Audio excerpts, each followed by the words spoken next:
પાલનપુરના Shimla gate ખાતે આવેલા mutton માર્કેટના 20 દબાણો તોડી પડાયા હતા। આ દબાણો સ્વૈચ્છિક દૂર કરવા માટે પાલનપુર નગરપાલિકાએ નોટિસ આપી, પરંતુ સ્વૈચ્છિક દબાણ દૂર ન કરાતા આખરે પાલિકાની ટીમે પોલીસ પ્રોટેક્શન સાથે દબાણ ઉપર બુલડોઝર ફેરવી દીધું હતું।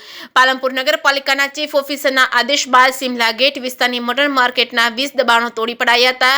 ગેરકાયદેસર રીતે દબાણો કરી મટન માર્કેટમાં ધંધો કરતા આ ગેરકાયદેસર દબાણો તોડી પડાયા હતા। અગાઉ પાલિકાએ આ ગેરકાયદેસર દબાણો દૂર કરવા નોટિસ આપી હતી, પરંતુ આ દબાણો દૂર ન કરતા આખરે પોલીસની મદદ લઈ પાલિકાની ટીમને ગેરકાયદેસર દબાણો ઉપર બુલડોઝર ફેરવી દીધું છે। મહત્વની બાબત એ છે કે વર્ષોથી આ મટન માર્કેટ ચાલુ હતું, ગેરકાયદેસર દબાણો હતા, પરંતુ વર્ષોથી પાલિકામાં સત્તા ભોગવી રહેલા એક પણ પ્રમુખ અથવા નગરસેવકે આ દબાણ હટાવ્યા નથી। આજે પણ પાલિકા પ્રમુખ, દબાણ ચેરમેન અથવા તો અન્ય પદાધિકારીઓ નગરપાલિકામાંથી ગાયબ હતા, કારણ કે આ મતોનું રાજકારણ છે। મતોના રાજકારણમાં આજ સુધી આ દબાણોને હટાવ્યા નથી। જો કે નવા ચીફ ઓફિસરે પહેલ કરી છે કે સૌ પ્રથમ કામ આ મટન માર્કેટના ગેરકાયદેસર દબાણોને હટાવ્યા છે, ત્યારે આવનારા સમયમાં પણ પાલનપુરમાંથી ગેરકાયદેસર દબાણો હટાવવાનો સિલસિલો ચાલુ છે।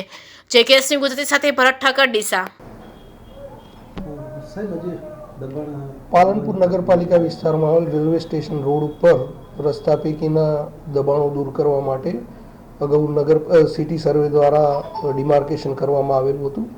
તે અંતર્ગત નગરપાલિકાએ તે લોકોને સ્વેચ્છાએ દબાણ દૂર કરવા માટે નોટિસ પણ આપેલી હતી, અને આ દબાણદારો દ્વારા સ્વેચ્છાએ આવા દબાણો દૂર ના કરતા આજરોજ નગરપાલિકાએ સિટી સર્વે તેમજ પોલીસ બંદોબસ્ત સાથે રાખી અને રસ્તા પૈકીના દબાણો દૂર કરવાની કામગીરી હાથ ધરેલી છે, જે કામગીરી આજરોજ પૂર્ણ થશે અને ભવિષ્યમાં પણ આવા રસ્તા પૈકીના જે દબાણો હશે તે નગરપાલિકા દ્વારા નિયમ મુજબની પ્રક્રિયા હાથ ધરી અને દૂર કરવામાં આવશે।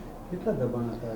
20 જેટલા દબાણો હતા, તેમજ એકચ્યુઅલ જે આંકડો છે એ આજે સાંજ સુધીમાં ધ્યાન ઉપર આવશે, પણ આશરે 20 જેટલા દબાણો છે।